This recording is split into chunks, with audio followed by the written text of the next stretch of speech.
네, 오늘 이 밤에 주신 하나님의 말씀은 이사야서 59장 15절에서 21절 말씀입니다. 이사야서 59장 15절에서 21절 말씀입니다. 우리 함께 다 찾으셨으면 한 목소리로 읽도록 하겠습니다. 다 같이 시작. 성실이 사라지니 악에서 떠난 자가 오히려 약탈을 당합니다. 주님께서 이것을 보셨다. 공평이 없는 것을 보시고 슬퍼하셨다. 압박받는 사람을 도우려는 사람이 없음을 보시고 중재자가 없음을 보시고 주님께서는 놀라셨다. 주님께서는 직접 억압받는 사람들을 구원하시려고 반드시 공의를 이루시려고 당신의 능력을 친히 발휘하실 것이다. 주님께서 공의를 갑옷으로 입으시고 구원의 투구를 머리에 쓰셨다. 응징을 속옷으로 입으셨다. 열심을 겉옷으로 입으셨다. 그들이 한대로 갚으신다. 적들에게 진노하시며 원수들에게 보복하신다. 성들에게도 보복하신다. 해 지는 곳에서 주님의 이름을 두려워하며 해 뜨는 곳에서 주님의 영광을 두려워할 것이다. 원수가 강물처럼 몰려오겠으나 주님의 영이 그들을 물리치실 것이다. 주님께서 시온의 속량자로 오시고 야곱의 자손 가운데서 죄를 회개한 사람들에게 오신다. 주님께서 하신 말씀이다. 주님께서 말씀하신다. 내가 그들과 맺은 나의 언약은 이러하다. 너의 위에 있는 나의 영과 너의 입에 담긴 나의 말이 이제부터 영원토록 너의 입과 너의 자손의 입과 또 그 자손의 자손의 입에서 떠나지 않을 것이다. 주님께서 하신 말씀이다. 아멘. 네, 이 밤에 중재자라는 제목으로 함께 말씀을 나누도록 하겠습니다. 이사야서를 보면 이사야서는 지금 제가 예배 강단에 설 때마다 부족하지만 함께 나누고 있는데요. 큰 주제가 심판하시지만 구원하시는 하나님이라는 큰 주제로 그 흐름을 쭉 이어오고 있다라고 말씀드렸습니다. 하나님이 그의 백성들을 향한 마음, 그 마음이 잘 드러난 바로 선지서가 이사야서다라고 말할 수 있어요. 오늘 우리는 59장 15절에서 21절까지만 읽었는데 56장부터 해서 59장 끝자락까지 좀 넓게 범위 있게 말씀을 찾아보려고 해요. 그런데 그 안에 담긴 메시지들이 그 안에 많은 분량이 담겨있지만 결국 한 맥락으로 이어집니다. 하나님은 심판하시나 구원하시는 하나님. 그곳에서 말하는 하나님은 심판하시고 벌하시지만 그 가운데 구원을 베푸시는 하나님이다 라는 걸 증거하고 있습니다. 그래서 중재자라는 말씀을 나눌 때 하나님은 공의의 하나님이시지만 우리를 얼마나 사랑하시는 하나님인지, 그의 백성들을 사랑하기가 얼마나 크신지를 우리가 이 시간 깊이 깨닫고 나를 향한 사랑과 또 내가 그 사랑에 어떻게 반응해야 되는지와 또 그 사랑을 입은 사람으로서 하나님과의 어떤 관계로 또 어떻게 그 관계를 회복하고 살아가야 되는지 오늘 함께 말씀을 나누도록 하겠습니다. 우리 함께 59장 1절 말씀을 읽도록 하겠습니다. 59장 1절입니다. 시작. 주님의 손이 짧아서 구원하지 못하시는 것도 아니고 주님의 귀가 어두워서 듣지 못하시는 것도 아니다. 아멘.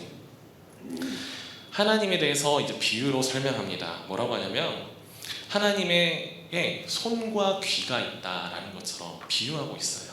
이거는 무엇을 표현하려고 하냐면요, 하나님의 손은 하나님의 능력을 상징해요. 그리고 하나님의 귀는 하나님의 의지를 나타냅니다. 이 1절을 보면 당시 유대 백성들의 영적 상황이 어떠했는지와 함께 하나님의 의지는 어떠했는지를 알 수 있어요. 그분의 손이 그의 백성에게 뻗치는 하나님의 능력이, 또 그분의 귀가 그분의 백성들의 소리를 들으시는 하나님의 의지가, 그 능력과 의지가 부족하거나 덜해서 그들이 구원을 못 받는 것이 아니다. 하나님의 능력과 의지는 충분하지만 하나님의 능력과 의지는 충분하다. 그러나 그들이 구원받지 못하는 이유는 하나님이 결코 부족해서가 아니다 라고 말하고 있어요. 이 안에서 하나님은 의지가 있고 구원하고자 하는 마음이 있으신 분이에요. 그런데 다른 곳에 원인이 있다고 말하는 거죠. 우리 함께 59장 2절 말씀을 읽겠습니다. 다 같이 시작. 오직 너희 죄악이 너희와 너희의 하나님 사이를 갈라놓았고 너희의 죄 때문에 주님께서 너희에게서 얼굴을 돌리셔서 너희의 말을 듣지 않으실 뿐이다. 아멘. 이사야 선지자는 이렇게 말해요. 오직 너희의 죄악이, 그리고 너희의 죄 때문에 라고 말하면서 하나님이 얼굴을 돌리셨다라고 말합니다. 하나님이 얼굴을 돌리셨다는 건 더 이상 그의 백성들이 그분의 영광을 볼 수도 느끼지도 못한다는 걸 비유적으로 말하는 거예요. 죄로 인해서, 백성이 지은 죄로 인해서 그분의 빛이 비추이지 않는 상태가 되고 또 어둠에 머물게 되고 하나님과 사람 사이의 관계가 단절되었다라고 말하고 있어요. 사람과 하나님 사이가 단절된 관계는 하나님이 의도하시거나 하나님이 원하는 모습이 아니에요. 하나님은 그런 관계를 원하지 않으세요. 그런데 이사야 선지자는 그런 관계가 생긴 이유가, 원인이 어디에 있다라고 말하냐면 너희의 죄악과 너희의 죄에 있다. 그 단절된 관계의 원인이 너희의 죄 때문이야 라고 강조해서 설명하고 있습니다. 하나님은 사람을 지으실 때 본래 사람과 하나님 사이가 아주 가까운 관계로 지으셨습니다.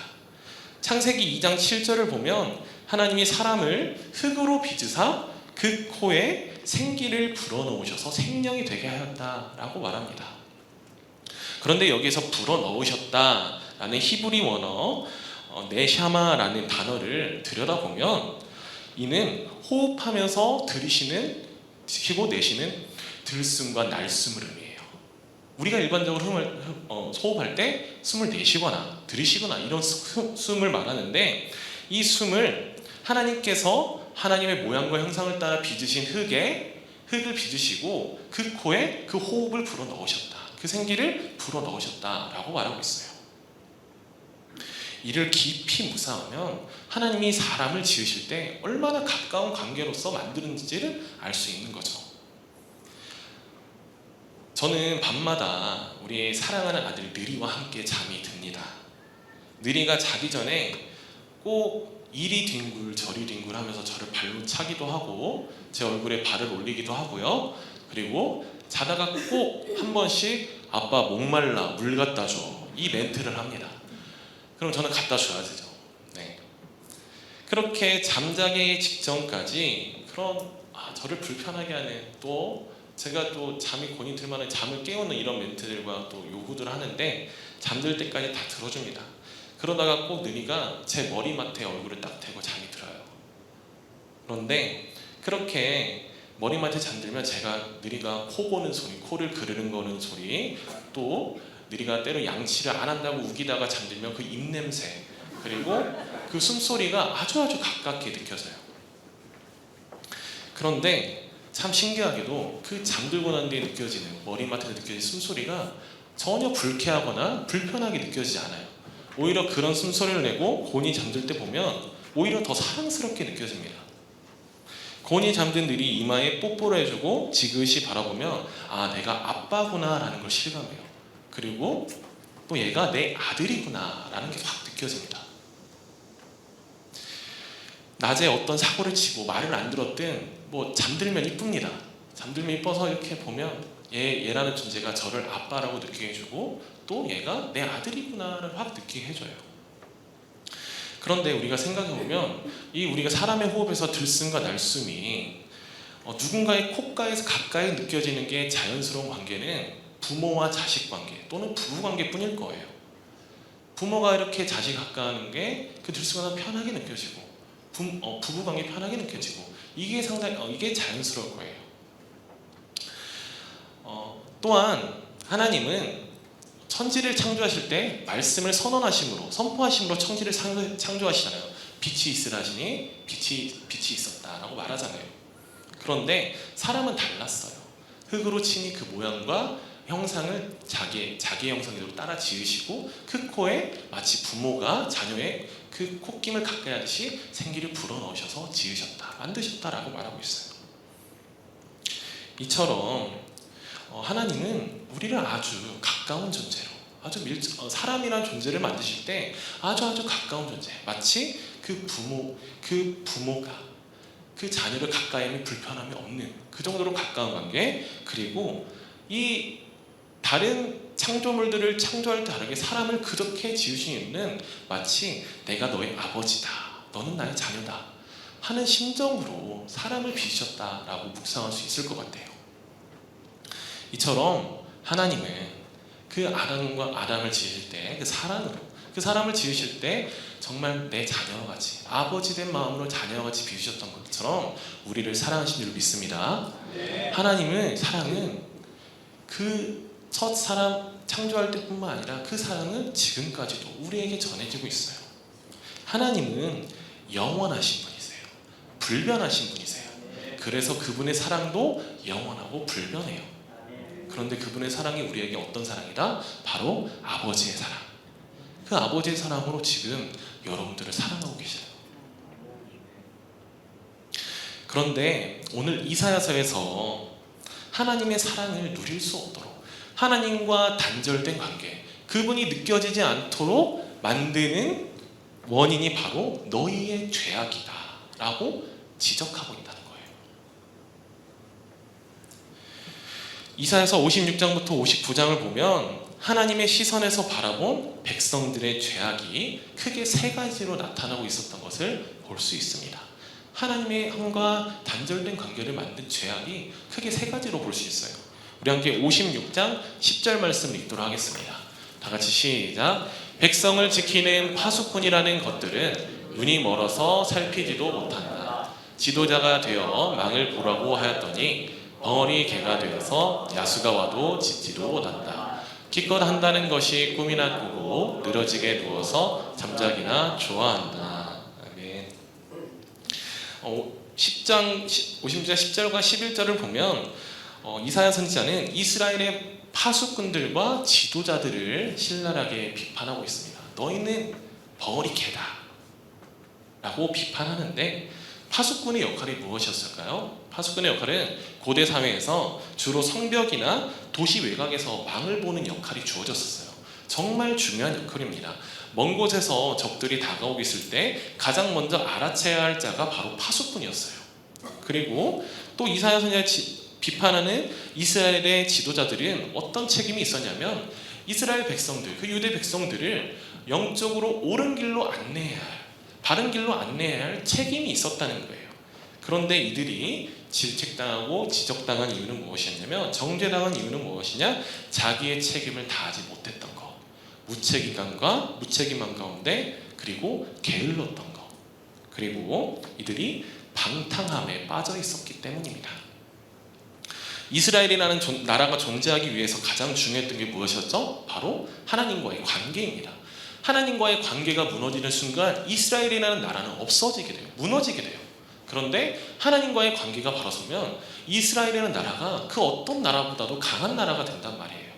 그런데 이러한 책임이 그 나라의 어떤 영적 상태를 파수해야 할 파수꾼들에게 있었고 지도자들에게 있었는데 그들이 무책임하고 게을렀고 방탕함에 빠져 있었기 때문에 그들에게 있어서 하나님은 그들을 죄악된 자, 죄로 여겼다라고 말하고 있어요. 그리고 우리 함께 57장 13절 말씀을 읽겠습니다. 다 같이 시작. 너의 우상들에게 살려달라고 부르짖어 보아라. 오히려 바람이 우상들을 날려버릴 것이며 입김이 그것들을 쓸어버릴 것이다. 그러나 나에게로 피하여 오는 사람은 땅을 차지하여 거기에서 살고 나의 거룩한 성전에서 나를 예배할 것이다. 아멘. 하나님은 우상 숭배를 죄로 여기셨습니다. 그 당시에도 우상은 다양했고 또 그 당시에 우상이 다양했는데 우상을 섬기는 방법에 공통점들이 있었습니다. 뭐냐면 이사야서 57장 5절을 보면 자식들을 죽여서 그 우상에게 제물로 바치는 행위가 있었습니다. 그리고 57장 2절부터 8절을 보면 그 우상을 위해 하는 행위가 무엇이냐면 바로 내 몸을 음란과 정욕에 내어주는 일이었습니다. 그것이 곧 우상신을 위한 일이었고 자기 자식을 제물로 바치는 게 우상을 특별하게 섬기는 행위였습니다. 하나님이 지으신 피조물 중에서 가장 특별하고 소중한 건 바로 사람이에요. 가장 큰 사랑이 부여된 게 사람입니다. 그런데 그 우상은 자신을 섬기는 게 있어서 너희들이 나에게 정성을 다하려면 하나님이 가장 소중하게 여겼던 그 사람을 바치라고, 사람을 죄에 물들게 하라는 걸 우상이 요구했던 거예요. 왜냐하면 우상이라는 존재는 그 뿌리가 바로 사단과 마귀입니다. 사단과 마귀의 그 뿌리를 두고 있기 때문에 우상이라는 존재는 사단이 가장 원하는 걸 행해요. 무엇이냐면 하나님이 가장 마음 아파하시는 일이 이루어지길 원하는 존재가 바로 사단입니다. 하나님이 가장 마음 아파하시는 무엇이냐면 가장 큰 사랑이 주어진 사람이 타락한 것, 가장 큰 사랑을 주어진 그 피조물 사람이 타락하고 또 쉽게 해함당하는 것, 이것을 하나님이 가장 마음 아파하시는 동시에 사단이 가장 기뻐하는 일이에요. 그래서 하나님은 우리에게 거룩한 산 제물이 되어라 라고 말하고 있어요. 하나님이 원하시는 모습은 우리가 하나님 앞에 거룩한 산 제물이 되어서 오늘 그 13절 끝자락에서 말했던 것처럼 거룩한 나의 성소 안에서 나를 위해 예배를 드리는 것, 하나님은 이를 가장 원하고 원하시는 하나님이세요. 오늘날 우리가 만약에 음욕과 정욕, 음란에 물들어 살고 있다면 그것은 지금 우상의 제물로 드려지고 있는 것입니다. 하나님이 가장 마음 아파하시는 일을 하고 계신 거예요. 그리고 내게 주어진 그 생명을 소중히 하지 않고 또 남의 생명이 해한당하는 걸 소중히 여기지 않는 것, 그런 마음을 품고 살아가는 것 또한 바로 사단이 가장 기뻐하는 일, 우상에게 제물로 바쳐지는 일을 하고 있는 거예요. 하나님은 우리에게 거룩한 산 제물이 되라 라고 명령하신 줄 믿습니다. 우리를 정말 소중히 여기시고 사랑하시는 하나님이세요. 우리 세 번째로 우리 58장 5절을 읽도록 하겠습니다. 다 같이 시작. 이것이 어찌 내가 기뻐하는 금식이겠느냐, 이것이 어찌 사람이 통회하며 괴로워하는 날이 되겠느냐. 머리를 갓대처럼 숙이고 붉은 배와 재를 깔고 한다고 해서 어찌 이것을 금식이라고 하겠으며 주님께서 너희를 기쁘게 반기실 날이라고 할 수 있겠느냐. 아멘. 하나님은 세 번째로 위선을 죄로 여기십니다. 위선이 무엇입니까? 바로 자신이 믿고 추구하는 바나 가르치는 바가 실제 행동이랑 다른 거예요. 내가 믿고 추구하는 것이 있는데 그냥 추구할 뿐이지 실제로 그것이 드러내는 가치를 행동하는 것은 하지 않는 거예요. 이것을 위선이라고 합니다. 이사야 선지자는 이 이스라엘 백성들, 유대 백성들의 위선을 지적하기 위해서 특별히 유대인의 중요한 영적 실천이었던 금식을 지적합니다. 유대인들은 욤 키푸르라고 하는 우리가 알고 있는 대속죄일 때 하루 종일 금식하며 기도하고 또 회개하며 그러한 시간을 갖는 전통이 있어요. 그런데 그 안에 참 의미가 무엇이었냐면 하나님과 나 사이를 가로막는 죄를 다 드러내고 회개하고 용서를 구하고, 그리고 더불어서 내 이웃과 다툼과 화해할 일이 있었다면 그 일로 그 금식을 통해 용서하고 화해하고 서로 사랑하며 교제하는 것, 그것에 있어서 의미가 있었습니다. 하나님과의 관계를 회복하고 내 이웃과의 관계를 회복하는 데 그 대속죄일의 의미, 금식의 의미가 있었다는 거예요. 그러나 58장 1절부터 12절을 보면 이 당시에 금식의 의미가 상실되었다는 것을 알 수 있어요. 3절을 보면 영적 행위에 믿음이 없어요. 금식을 하는데 해야 되는데 하나님이 나를 보지도 않는데 왜 내가 해야 돼? 하나님의 시선이 느껴지지 않는데 내가 왜 금식을 합니까? 라고 반문하고 있습니다. 그리고 나는 지금 금식이라는 엄청난 일을 하고 있잖아 라는 핑계와 명분으로 일꾼들을 고생시킨다라고 말하고 있어요. 그리고 4절을 보면 금식하면 배고프니까 예민하잖아요. 4절을 보면 다투고 싸우고 주먹질과 고성이 오갔다라고 말합니다. 또한 굵은 배와 재를 깔고 앉아서 금식하고 있음을 부단히 사람에게 나타난다고 해요. 나 지금 금식하고 있는 사람이야. 나 지금 영적으로 엄청난 일을 행하는 사람이야. 사람에 나타내려고 했던 그런 위선된 모습이 있었다라고 말해요. 하나님이 기뻐하는 금식은 6절부터 10절을 보면 어떤 금식이었냐면 그 금식이라는 행위 자체에 집중하지 않으세요.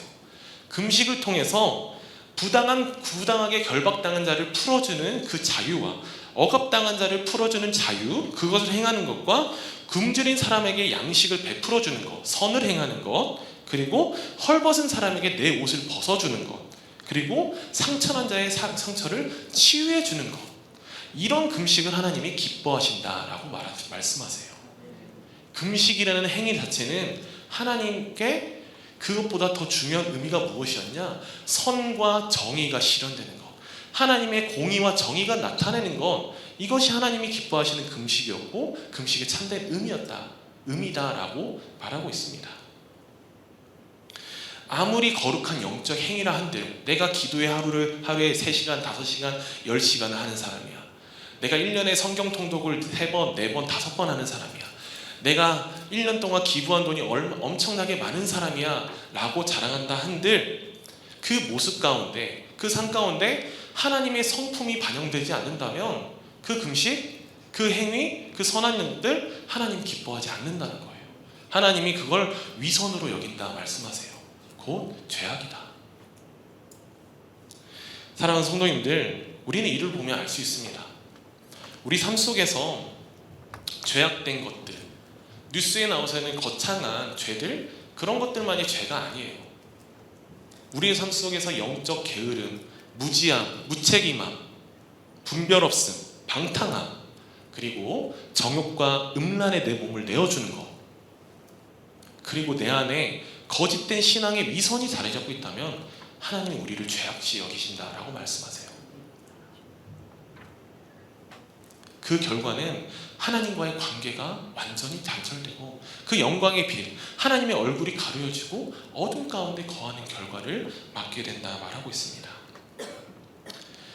이렇듯 하나님은 게으름보다 부지런함을 원하시는 하나님, 그리고 방탕보다 절제함을 원하시는 하나님, 정욕과 음란이 아닌 거룩함과 정결함을 원하시는 하나님, 그리고 진실되고 정직한 믿음과 하나님의 성품이 드러나는 믿음을 원하시는 하나님인 줄 믿습니다. 아멘. 그러한 모습으로 하나님을 섬기는 사랑하는 성도님 되시기를 간절히 소망합니다. 아멘. 이처럼 이사야 선지자가 활동하던 당시의 사회상을 정리해보면 개인의 삶뿐만 아니라 그 당시의 사회가 다 죄악으로 물들여 있었다라고 우리가 판단할 수 있습니다. 사회 전체에 죄악이 만연했다는 거예요. 59장에서 이러한 모습을 너희의 손이 더럽혀졌고 너희의 손이 죄악이 가득 찼고 너희 입술의 혀가 거짓을 말하고 발은 나쁜 일을 행하는 데 빠르다. 그리고 너희들의 생각이 죄악으로 가득 차 있다.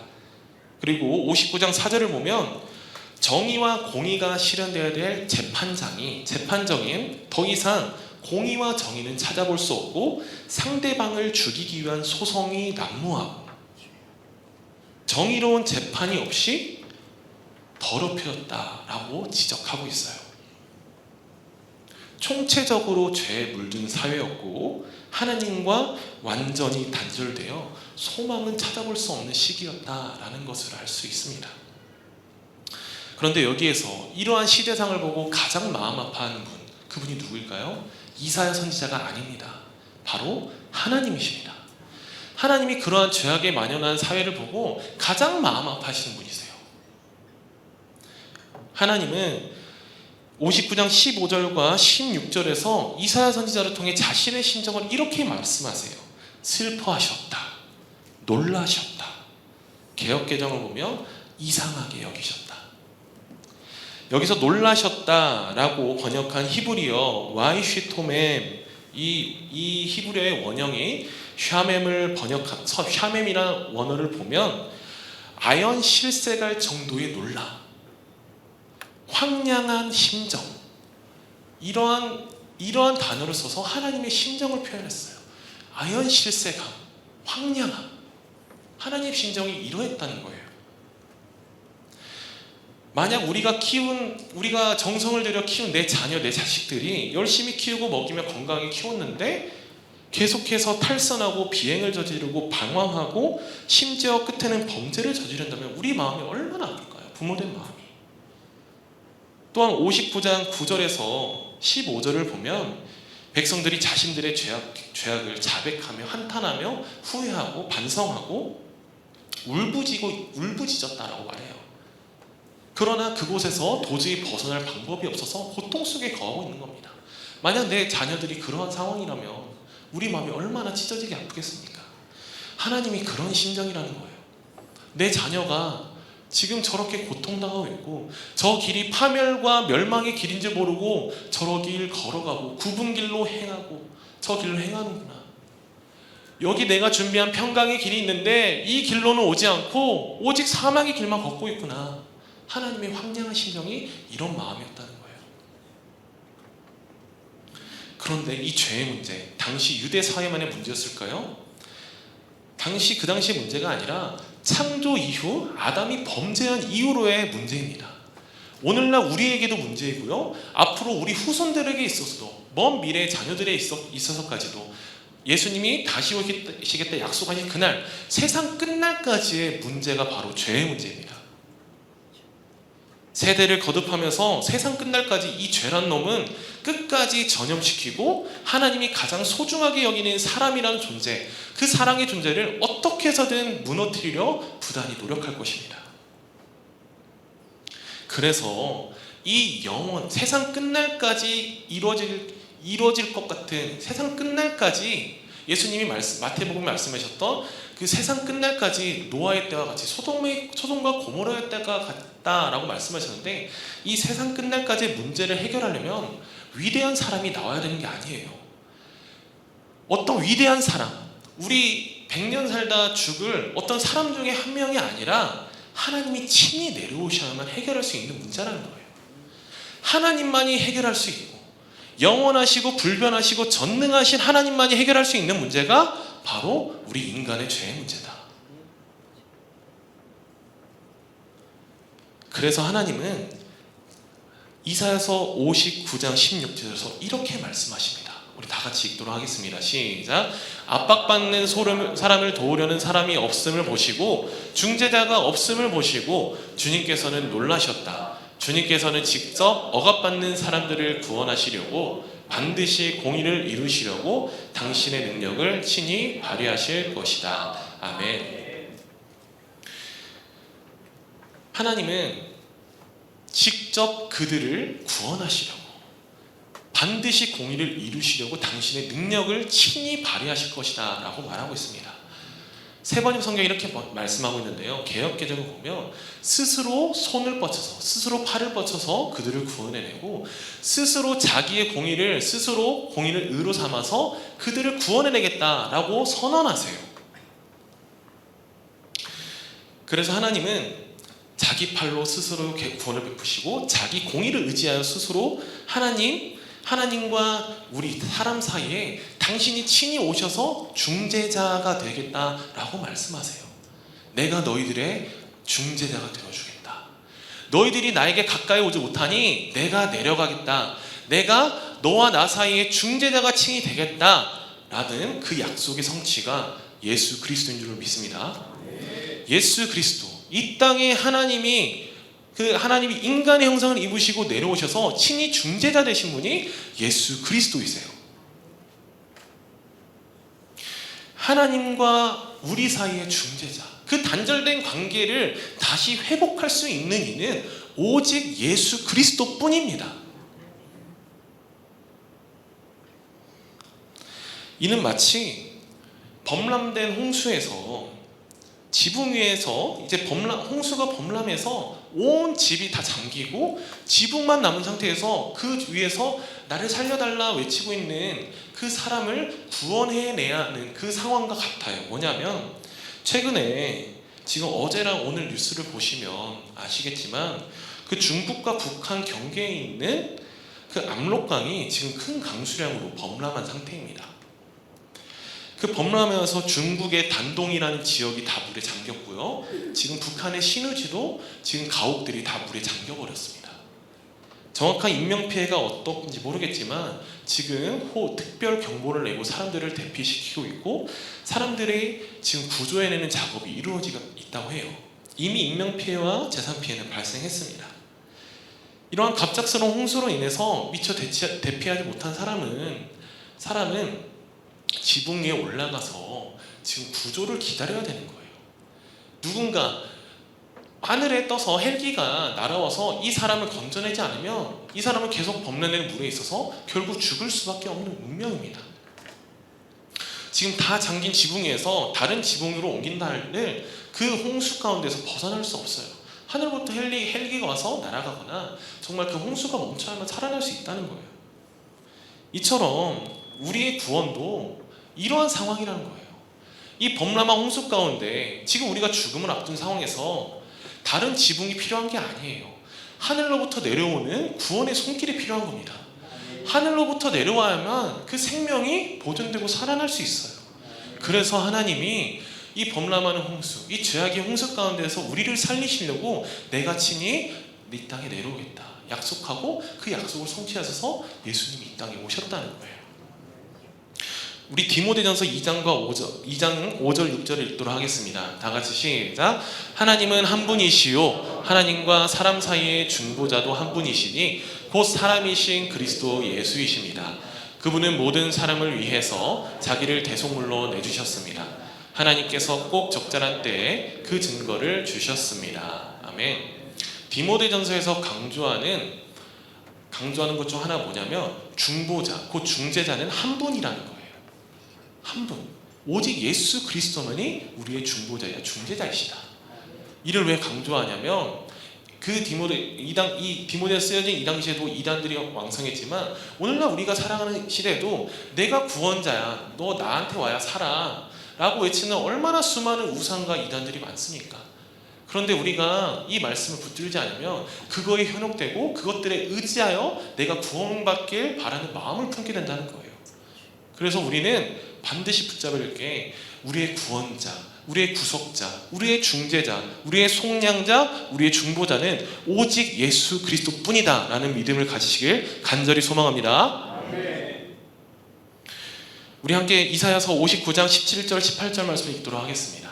다 같이 시작. 주님께서 공의를 갑옷으로 입으시고 구원의 투구를 머리에 쓰셨다. 응징을 속옷으로 입으셨다. 열심을 겉옷으로 입으셨다. 그들이 한 대로 갚으신다. 적들에게 진노하시며 원수들에게 보복하신다. 섬들에게도 보복하신다. 아멘.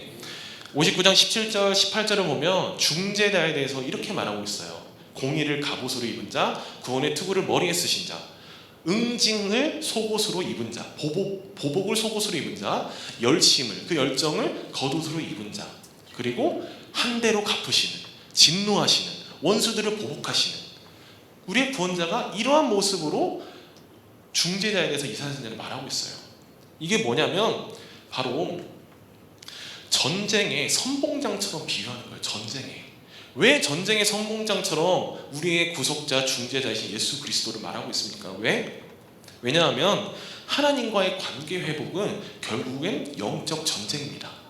하나님과의 관계 회복은 결국에는 영적 전쟁이 치러지고 이루어지기 때문이에요. 우리 함께 베드로전서 5장 8절을 읽도록 하겠습니다. 다 같이 시작. 정신을 차리고 깨어 있으십시오. 여러분의 원수 악마가 우는 사자같이 삼킬 자를 찾아 두루 다닙니다. 아멘. 사단이라는 존재는 조금이라도 틈이 있거나 방심하는 자들, 깨어있지 못한 자들을 노려서 우는 사자와 같이 삼킬 준비를 하고 있다고 해요. 어떻게든 삼켜버리려고. 사단이 원하는 게 뭡니까? 하나님이 가장 사랑스럽게 여기고 소중한 존재가 하나님과의 관계가 단절되는 걸 가장 원하고 있어요. 그래서 사단이 그렇게 걸려 넘어질 자, 조금만 건드려도 하나님을 떠날 자를 두루 찾고 있다라고 말하고 있습니다. 그런데 이러한 영적 전쟁을 승리하려면 우리의 힘으로는 이길 수 없어요.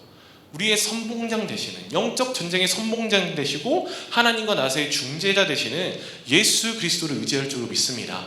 우리는 예수 이름을 붙들고 선포하며 영적 전쟁을 싸워야만 우리는 승리할 수 있고 하나님과의 나 사이의 관계를 지켜낼 수 있어요. 사단이 여러 방면으로 어떻게 해서든 여러분들의 가장 연약한 점을 파고들어서 하나님을 떠나게 만들 것입니다. 그런데 우리는 예수 그리스도 이름으로 강하게 선포해야 되는 거예요. 예수 그리스도를 명한다. 사단, 마귀야, 너는 나와 하나님과의 관계를 끊을 수 없다. 결코 끊을 수 없다 라고 선포하면서 우리는 반드시 승리할 줄로 믿습니다. 이 싸움은 언제까지 이루어질 거냐면 세상 끝날까지 이루어질 거예요. 세상 끝날까지. 여러분들을 하나님이 부르시는 그날까지, 그 직전까지 사단은 여러분들을 어떻게 해서는 넘어뜨려야 할 겁니다. 하나님을 떠나라, 하나님과의 관계를 끊어라. 하지만 여러분들은 반드시 승리할 줄 믿습니다. 선봉장 되시는 예수님이 함께 하시기 때문에 믿습니다. 이사야서 59장 20절 말씀을 읽도록 하겠습니다. 다 같이 시작. 주님께서 시온의 속량자로 오시고 야곱의 자손 가운데서 죄를 회개한 사람들에게 오신다. 주님께서 하신 말씀이다. 아멘. 우리의 중재자 되시는 예수 그리스도는 어떤 자와 함께하냐라는 걸 보면 바로 죄를 떠나는 자와 함께합니다. 중재자이시자 속량자이신 예수 그리스도는 죄를 회개한 사람들에게 오신다라고 말하고 있어요. 여기에서 회개한 사람들이라는 히브리어 원어를 살펴보면 올레샵의 페샤라는 말을 번역한 건데, 여기서 페샤라는 히브리어는 반역, 위반을 말해요. 반역, 위반. 이는 곧 뭐냐면 하나님의 권위를 거부한 자들, 하나님의 권위 앞에 반역한 자들을 말하는 거예요. 그런데 회개한 사람들이 뭐냐면, 회개한 사람들이 바로 이 하나님께 반역함을 돌이켜서 하나님께 되돌아온 자, 하나님께 되돌아온 자, 바로 이 자들을 회개한 자들이라고 말합니다. 지금 세번역 성경에서 회개한 사람들이라고 말하는데 개역개정을 보면 죄과를 떠난 자들이라서 그 죄과를 페샤으라고 번역한 겁니다. 페샤으를 죄과로 번역한 겁니다.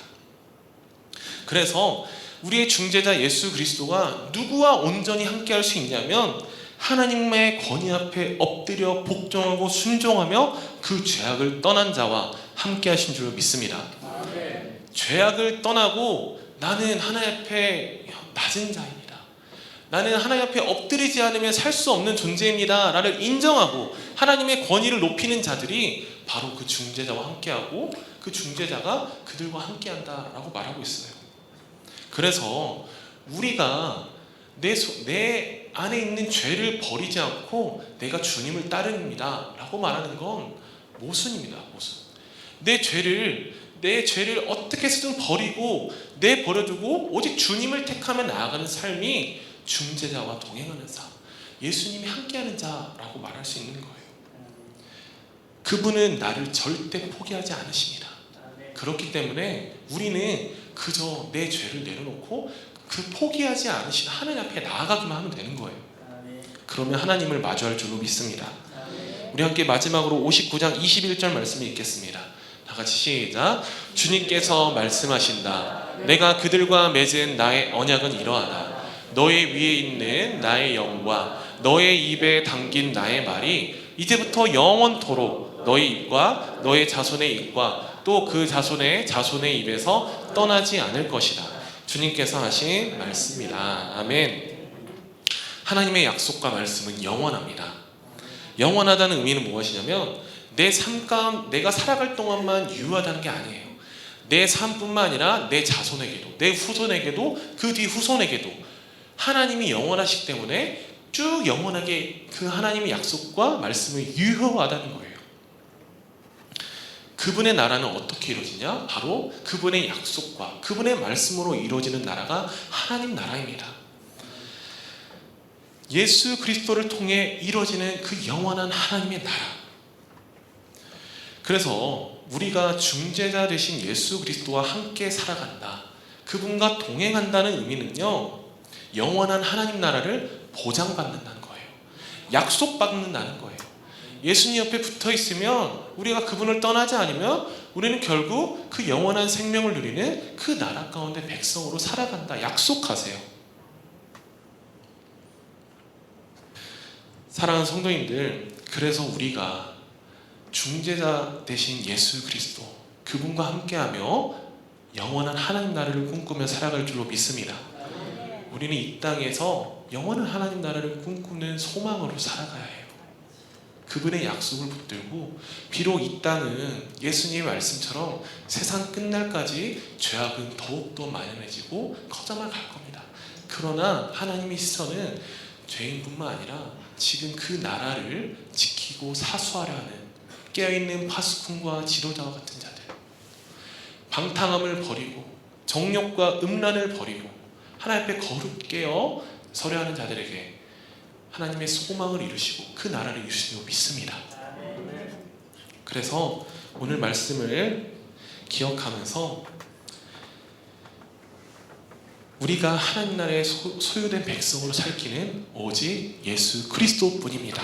그리고 우리가 사단 마귀의 그 눈에 불을 켜고 삼킬자를 찾는 계략에서 이길 수 있는 방법은 오직 예수 그리스도뿐입니다. 그리고 그 예수 그리스도는 그분의 권위 앞에 엎드린 자와 함께 하시고 하나님의 권위를 인정하는 자들과 영원히 함께 하신다. 이 말씀을 기억하며 이번 남은 한 주를 살아가고 승리하시는 사랑하는 성도님 되시길 주의 이름으로 축원합니다.